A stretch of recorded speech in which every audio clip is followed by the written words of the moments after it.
ఇప్పుడు అన్నం తింటే ఒకటే ఆలస్యం, నేనే ఆగలేను.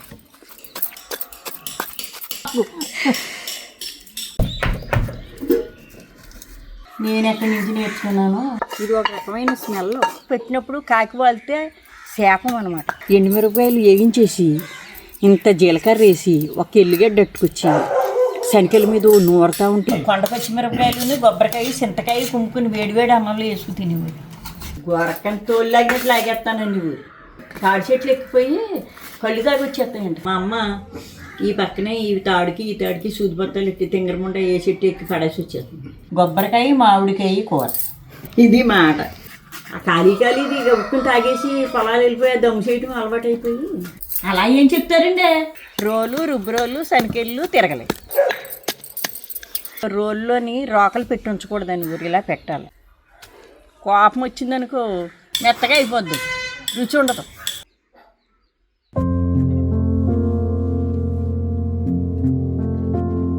హిస్టరీ అంటే మా మనవరాలకి ఆ రోటి పచ్చడి ఇష్టం. ఏం చేయాలి మరి, చిన్న చిన్న కోరికలు ఏమైనా చేసేది. అది డబ్బులు ఖర్చు పెట్టి ఎన్ని చేసేప్పుడు కనీసం నేను ఇవైనా చేయాలి కదా అన్నమాట. మీరు ఎక్కడి నుంచి నేర్చుకున్నారు? నేను ఎక్కడి నుంచి నేర్చుకున్నాను, పూర్వం నేర్చుకునేది ఏముంది అది అంతే. అమ్మమ్మ. ఎవరు ఇష్టంగా తినేవారు అది? నేను అందరూ ఇష్టంగా తింటాను. రోటి పచ్చడి అంటే అప్పటికప్పుడు వేడన్నంలో నెయ్యి వేసుకోకపోయినా పొడి ఆడతా అప్పటిగా రోటి పచ్చడి కొనుక్కుని ఎండుమిరపకాయలు, ధనియాలు, వెల్లుల్లిపాయ, జీలకర్ర, కొద్దిగా రంగరంగా పళ్ళు ఉన్న వాళ్ళు అయితే శనగపప్పు, మినపప్పు అవన్నీ ద్వారగా వేయించుకుని అవి రోట్లో ఇలా కుమ్ముకుని అప్పుడు ఈ మామిడికాయ కుమ్ముకుంటా, కొద్దిగా ఉప్పు వేసుకుంటా, కొబ్బరికాయ కుమ్ముకుంటా అప్పుడు తీసుకుని వేడివేడి అన్నంలో వేసుకుంటే చాలా బాగుంటుందని నా కోరిక. మా పిల్లలందరూ కూడా తింటారు. మా మనవరాలు ఇప్పుడు అదే చేయమంది. 3 రోజులు 4 రోజులు అయింది అది వచ్చి. చేపలు తింటలేదు, మాంసం తింటలేదు. కొబ్బరికాయ, మామిడికాయ కూర ఎండ్రీలు వేసి ఆ కూరే ఉంచుకుంటుంది 3 రోజుల నుంచి.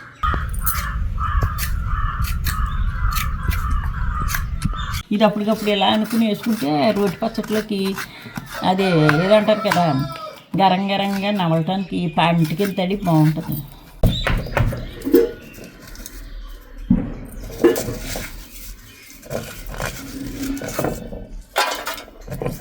పప్పులోకి వాటిలోకి చిన్న వెల్లుల్లిపాయలు గుమ్ముకోవడం.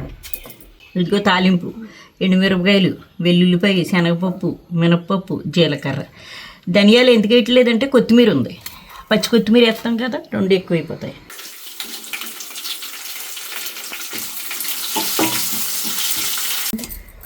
తురుముకుంటే గొజ్జులో వచ్చేస్తుంది. ఇలా కోసుకుని దంచుకోవాలి. రుబ్బురోడు కడిగాను కదా అందులో దంచుతా.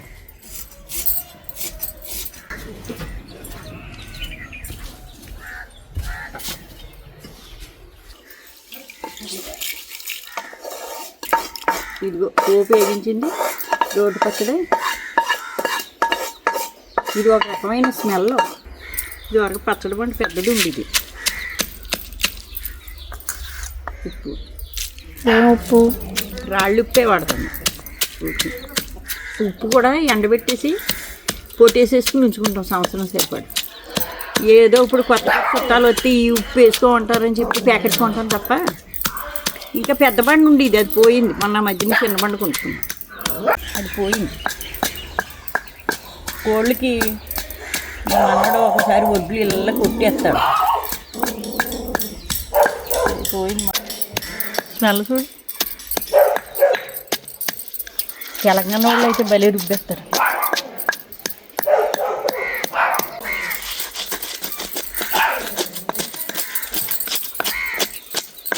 ఇదిగో మామిడికాయ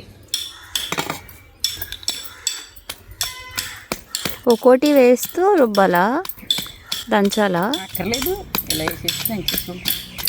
మిక్సీలో కూడా వేసేయచ్చు కదమ్మీ, లేకపోతే అంటే లేకపోతే మెత్తగా అయిపోద్ది, రుచి ఉండదు. ఇది రోటి పచ్చడి.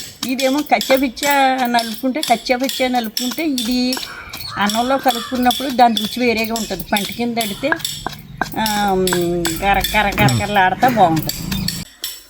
కొబ్బరికూరు తిండి కొనుక్కోండి.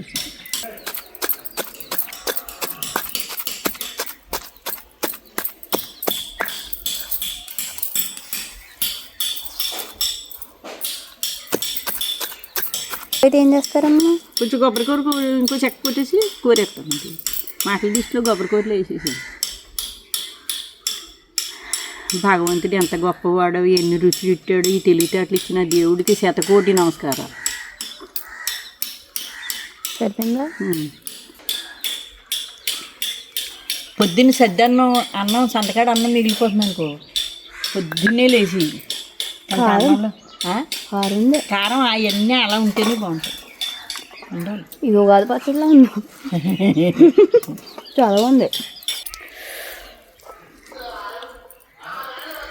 నా సలానికి ఎక్కేసింది. ఇప్పుడు అన్నం తింటే ఒకటే ఆలస్యం, నేనే ఆగలేను. ఇదిగో ఇలా 4 అమ్మలక్కలు కూర్చున్నాం అనుకో, కొంచెం అన్నం తెచ్చి ఇది ఇలా ఊడ్చుకుని 4 ముద్దలు తినేవాడు. పట్టుకొస్తానుండు, చూపించానుండు. అమ్మాయి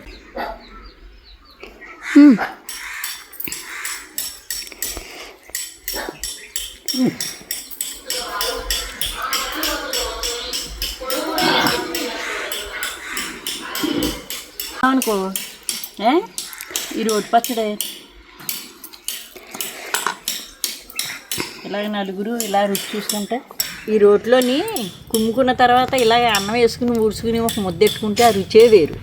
కానీ అంటే అలాంటి పనులు చేయకూడదని ప్రేక్షకులు అనుకుంటారు, కానీ ఆ రుచి వేరు. ఇప్పుడు సేవన్ డాటిల్లో వండుతున్నారు అంటున్నారు చూడు,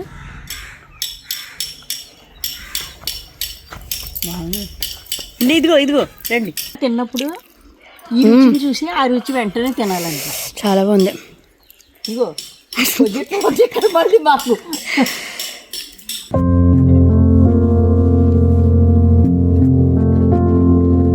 ఆంధ్రాలో ఏం పెట్టలేము, మళ్ళీ పైన మళ్ళీ కలపకుండా ఏది కవుతుంది పెడతాం. బాబోయ్, మా అమ్మమ్మ పెడుతున్నారు, మీరు ఎప్పుడైనా ఏమైనా పెట్టారా? నాకు నేను పట్టుకొచ్చాను. మీ అమ్మమ్మ పెట్టింది లేదా ఎక్కడి నుంచి పెడుతుంది మీ అమ్మమ్మ?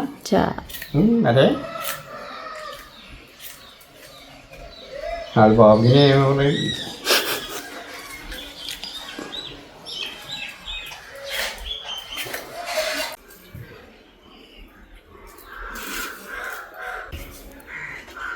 ఇప్పుడు ఎంత బాగుందో చూడు, న్యాచురల్గా. ఏం చూడ,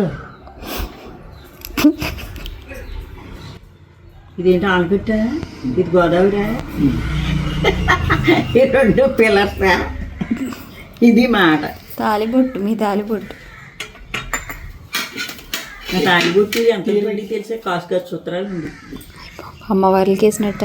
అప్పుడు అలాంటే పెద్ద సూత్రాలు ఉండి, ఇప్పుడు పౌటి వేసుకోలేదు కదా నేను. మా అమ్మ ఈ పక్కనే ఈ తాడికి సూది బత్తాలు ఎట్టి తింగరముండ ఏ చెట్టు ఎక్కి పడేసి వచ్చేస్తుంది. నేను 2 ఏళ్ళు ప్రత్యేకంగా పరికిణీ జాకెట్లే కుట్టించారు. గౌన్లో పెళ్ళయింది.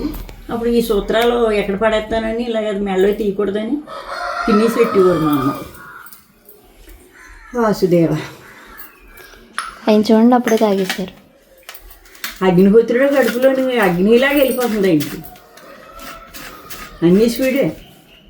కాలదా ఖాళీ గబుక్కుని తాగేసి పొలాలు వెళ్ళిపోయి దమ్ము చేయటం అలవాటు అయిపోయి ఇంకదే ఏదన్నా అప్పచెప్పామో పసిరి పురుగులాగా నాకేసి అక్కడ కూర్చుంటారు. ఏంటి ఈ కొబ్బరికాయ అంటే కొరేస్తారు, ఈ మామిడికాయ అంటే ఇంకా ఆకి సందాలు కొద్దిరిగానంటే వెళ్ళి తెచ్చేస్తారు. అదే స్పీడ్, ఇంక నడకా స్పీడే, అన్నీ స్పీడే. కొండ పచ్చిమిరపకాయలు, కొబ్బరికాయ, చింతకాయ కుమ్ముకుని వేడివేడి అన్నంలో వేసుకుని తినేవాడు. ఏమంటారు దాన్ని? గొడ్డు పచ్చడి అనేవారు, రోటి పచ్చడి అనేవారు. అందుకే ఏమీ లేదు. ఆ టైంలో మన పరిస్థితి సెట్మెంట్ ఇది, దాని గురించి ఎలా తెలియదు. మా మరుగులు గొరకలో లాక్కొచ్చేవారు గేలమట్టుకి. అప్పుడు రాజులు, కాపులు, యానాదోళ్ళు అనే తేడా లేదు. మా మరుగులు గొరకలు పట్టుకొచ్చేవారు గేలమట్టుకి. ఆ గొరవత్తల్లో చేయటం నాకు చాలా భయం. అవి తాటి చెట్లకి కళ్ళు దాకా వస్తాయంట ఆ గొరకలు, నాటు గొరకలు. అయ్యాలు ఎక్కుతాయమ్మా. అవన్నీ తెలుసు ఇప్పటికి. తాటి చెట్లు ఎక్కిపోయి కళ్ళు దాకా వచ్చేస్తాయంట ఆ గొరకలు, ఎక్కేస్తాయి. అవి చేయటానికి నాకు ఎంత భయం వేసుకుందో. ఇలా కొట్టేసి ముళ్ళు అలాగే మా అత్తగారు ఇలా కోసి ఇలా తోలు లాగాలండి. గొరకని తోలు లాగినట్టు లాగేస్తానండి ఊరు. అప్పుడు అది ఒక తిట్టు భాష అన్నమాట. అప్పటికి ఆ గొరకలన్నీ అలా చేసేసి కొండ పచ్చిమిరపకాయ, ఒక ఉల్లిపాయ వేసి, ఆ కొండ పచ్చిమిరపకాయలు ఇలా కుమ్మేసి, చింటూ ఉప్పు వేసి, కారం, పసుపు ఇవన్నీ కలిపి ఇలా అనేసి ఒక ఉల్లిపాయ చెతకొట్టేయమని ఊరి మాస్టర్. ఇన్ని గొరకలు ఆ కూర పొయ్యి మీద ఒక గ్లాసు నీళ్ళు వేసేవారు, మూత ఎట్టమని వారు. 2 కుదుపులు ఇలాగ మట్టి దానితో ఇలా కుదిపి గబాయి రాగి బిందులు అన్నం వచ్చేసి తలో ఒక కంచం పెట్టేసేసి ఒక్కొక్క గరిటె కూర ఎత్తే జిమ్మలేసి వచ్చింది, నూనె లేకుండా కూర. చొల్లి మాటలు చెప్తున్నాను, ఆ చిన్నతనం మాటలు చెప్తున్నాను అమ్మ. మా మనవరాలు అడుగుతుందని మీరు ఇంకోలా అర్థం చేసుకోవచ్చు. మా లాంటి వాళ్ళు మాటలు ఎలా ఉంటాయంటే, ఇప్పుడు మా ముని మనవరాలు డుమ్మడికాయ ఉంటుంది చూసేవా, అదే టైపు మా రాజులు మా సెనెట్లు అంటే జనం అంతా మాట. క్యాస్ట్ ఫీలింగ్ ఉండేది, అప్పయ్య గారా బావయ్య గారా అనుకునేవారు అందరూ. చింటూ అది గుమ్మడికాయ మంచి పదునుగా ఉండగానే, నాకైతే తెలియదు ఆ కూరలు. సెన్నెటి పిల్ల సావిత్రమ్మని ఉండేవారు, పొడూరు కోడలు. ఆ గుమ్మడికాయ సగం తయారైన కాయ పచ్చి పొదునుగా ఉండగా, ఈ కాయేమో పాలు సిగురుండేవాడు, లోపల బరువు ఉంటుంది కదా, ఇలాంటి కూర పెట్టి తీసేసేవాడు. ముక్కల కింద తీసి చెట్టు చింతకాయలు తెచ్చి లోపల గింజ తీసి ఆ చింతకాయలు వేసేసి ఈ కొండ పచ్చిమిరకాయలు దంచి వేసేసి కొంచెం ఉప్పు కారం అన్నీ వేసేసి పొయ్యి మీద ఎట్టేవాడు. ఉండేది కూర అసలు ఎంత ఇప్పటికీ వండుతారు కొంతమంది. అలా ఏం చెప్తారండి, మరి అలా చేస్తా వద్దు, నేను ఇలా ఇంకోటి తెస్తాను ఉంచేయండి, అలా వద్దు. అలా ఉండి ఆ రుచులు ఆ ఇదేమో ఇప్పటికీ అయ్యే జ్ఞాపకం వస్తాయి. ఇప్పుడు ఇవాళ నిజంగా కూడా నువ్వు వచ్చావు వీడియో తీయాలని కాదు, పెసలు ఇసురుకోవాలి. నేను పెసలు మొన్న తమ్ముడు 4 కేజీలు పట్టుకొచ్చేసాడు, 2 కేజీలు వేసాడు. అది చెయ్యి పెద్దది కదా, ఏమన్నా 2 కేజీలు, ఎవరైనా 2 కేజీలు తెస్తే 1 కేజీ తెచ్చుకుంటే తిన్నా తినకపోయినా మిగిల్చుకుందాం అనుకుంటారు. మా వాడు అలా కాదు, 2 కేజీలు అవసరం అనుకో 8 కేజీలు ఎట్టుకొస్తాడు. ఒకసారి ఎచ్చనగుళ్ళు అలాగే 10 కేజీలు ఎట్టుకొచ్చేసాడు. ఎందుకు? ఎచ్చనగుళ్ళు కోళ్ళకి మిక్సీలు పెట్టి వేయడానికని. అది ఏం చేశాడు, 2 కేజీలు ఆడేవాడు, ఉన్న 6 కేజీలు అలా ఉంటుంది. ఎన్నాళ్ళకి అవుతాయి కుంచుడు పైన ఉన్నాయి ఎచ్చనగుళ్ళు. అప్పుడు కవితక్క గారికి ఒక అడ్డుడి పట్టుకెళ్ళి ఇచ్చేసాడు. వాళ్ళ అమ్మకి ఇస్తానంటే నేను సంవత్సరం సరిపడి కొనేసుకున్నాను అంది మీ అమ్మ. కళ్యాణకి ఇస్తానంటే నేను సంవత్సరం సరిపడి కొనేసుకున్నాను. నేను ఒక 1/2 కేజీ ఉంచుకుని అవి ఉన్నాయి అన్నీ పట్టుకెళ్ళి ఏమేమి మీరు కొట్లోకి వాడేసుకుని నాకు అప్పుడప్పుడు ఇద్దరుగానే కూడా మా టైం అయిపోయాడు అలా అయిపోతాయి. చూడు చిన్న చిన్న బిజ్జలు వచ్చినాయి, ఇవి వరకు లేవు, ఇలా ఉండేది. అందుకే అక్కడికి ఎండ వచ్చినప్పుడల్లా ఇది వేస్తూ ఉంటాను, గోంచం చేస్తాను. ఎండకి ఈశ్వరుడు ఉంటాడు, అలా ఎండలో రాళ్ళు ఉండకూడదు అంటారు. మన ఇంటి వరకే మనం కాపాడుకుంటాం. ఇటుపిల్లోని రోడ్డు అప్పుడు మాకు లేదు, రోడ్డు పోయడానికి కూలీలు వచ్చారు, ఉప్పరోళ్ళు. వాళ్ళకి శనికెళ్ళు రోడ్లు ఉండి కాదు, మామగారు రుబ్బుకుంటామండి కొంత నూరుకుంటామని, నూరుకోండి అమ్మ అనేది. వాళ్ళు ఎలా నూరుకున్నారు, ఎండుమిరపకాయలు వేగించేసి ఇంత జీలకర్ర వేసి ఒక ఎల్లిగడ్డ అట్టుకొచ్చి శనికెళ్ళ మీద నూరుతూ ఉంటే నూరు ఊరిపోయినట్టు చెప్పు ముక్కు పొటాలు ఎగిరిపోయి అంత స్మెల్ వచ్చింది.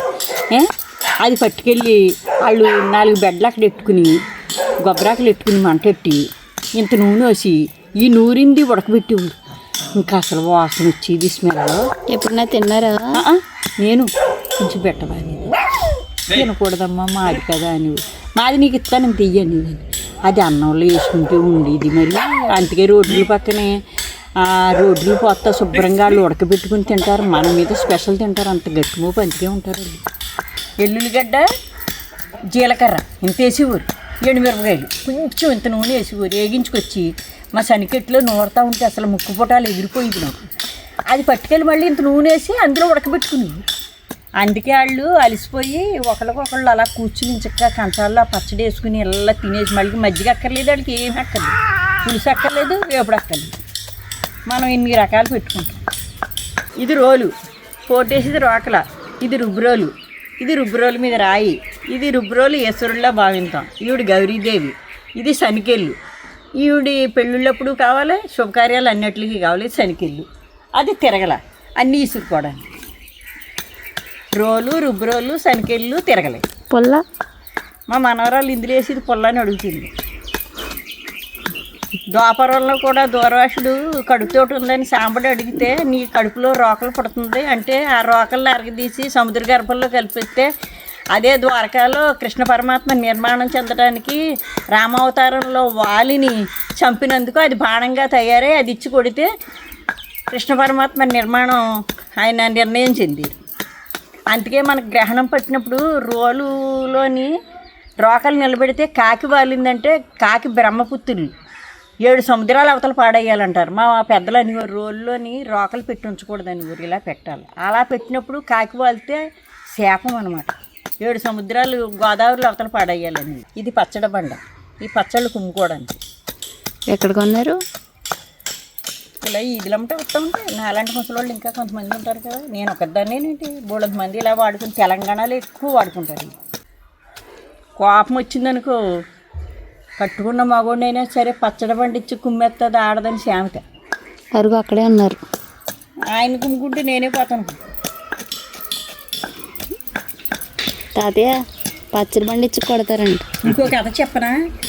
అమ్మమ్మకి అన్నీ అలా జ్ఞాపకం వస్తున్నాయి అనుకో. 70 ఏళ్ళ జీవితంలో ఎన్ని జ్ఞాపకం రాకుండా ఇంతవరకు వచ్చానమ్మా నేను. మా పుట్టింటి కాడ కన్ను అంకాలని ఉండేవాడు. కన్ను అంటే అతను దారం పేనివాడు అనమాట. ఇంత కన్ను ఉండేది. ఇలా పేనుకుంటా తిరిగేవాడు. దారం బండ్లు అమ్ముకునేవాడు. ఆడు మిల్లులోని గుమస్తాడు. అంటే ధాన్యం ఆడేటప్పుడు వేసేవాడు. ఆడు పెళ్ళాన్ని బాగా హింసించేసేవాడు అంట. ఇంకా అసలు ఇంత అంతా కాదు. కుక్కలు కూడాని మాకు ఇంటికి చిన్నంగా కిందకు ఉండేది. అది ఒక కోడు గుర్రపు టెక్కలు మొలిచిపోయి ఉండేది. అక్కడ ఉండేది పాపం ఆడి ఇల్లు మా చిన్నతనంలో ఉంటే. అందుకే మా చిన్నతనంలో ఇలా నడిచిపోయాడు. ఇదేమో గొంగళి పురుగులో ఉండేది ఎండిపోస. అమ్మమ్మని అడిగేవాడు. మా అమ్మ కొట్టిది ఇవన్నీ ఆరాలు ఎందుకని. మా అమ్మమ్మ చెప్పేది. అమ్మమ్మ ఆడు నడుము ఎందుకు ఇలాగ అయిపోయింది, ఇలా పైకి వచ్చేసింది ఏంటి అంటే ఆడి పెళ్ళం ఎచ్చ నీళ్ళు వచ్చేసింది అని చెప్పేవారు. ఎందుకు పోసేసిందంటే ముండకూడదు తాగేసి వచ్చి రోజు ఇంక పెళ్ళం తేరగా దొరికింది కదా అని చెప్పి కొట్టేటివి ఇంక అడుగుని పెద్ద ఎదవలాగా వచ్చేసి నీళ్ళకి అయిపోయిన కూడా అంటే అది ఇంక నిర్ణయించుకుంటే పడి 12 ఏళ్ళు కొడుకు, ఒక్కడే కొడుకు దానికి.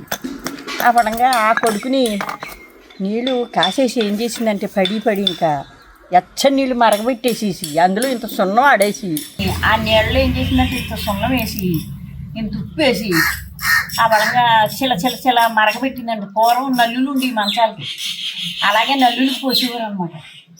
ఆ బలంగా ఇది ఏం చేసిందంట ఆ తెపాళ ఆ బకెట్లో 2 బకెట్లు కదా బకెట్లో పోసిందండి. ఈడనుకున్నాడు అయ్యి తొలిపినకు పోతుంది అనుకున్నాడు. ఆ 2 బకెట్ ఎత్తేసి నడ్డంతా పోసేసేవాడికి ఇంకా ఆ బాధ ఆగలేక కుక్కల గోళ్ళే పడిపోయాడు గుర్రపు టెక్కలు. అదే మోటట్టుకు వెళ్ళిపోయిందండి. చచ్చిపోయిందో బతికిందో అసలు ఎవ్వరికీ తెలియదు. పుట్టింటికి వెళ్ళలేదంటే ఎక్కడికి వెళ్ళలేదండి. 4 9 వెళ్ళిపోయింది. అప్పటి నుంచి ఆడు ఇంకా ఏ పని చేయలేక ఇలా వంగిపోయింది కదా. ఇంక ఇలాగ దారం పేనుకుంటూ ఉండేవాడు. కన్ని ఉండేది. ఆ పేనుకున్న దారాలు అమ్ముకుంటూ ఉండేవాడు ఇదంతా. అప్పుడు మా అమ్మమ్మ ఎవడైనా సరే ఇసుక వేసాకపోతే అలాంటి పనులు చేస్తాడు మరి.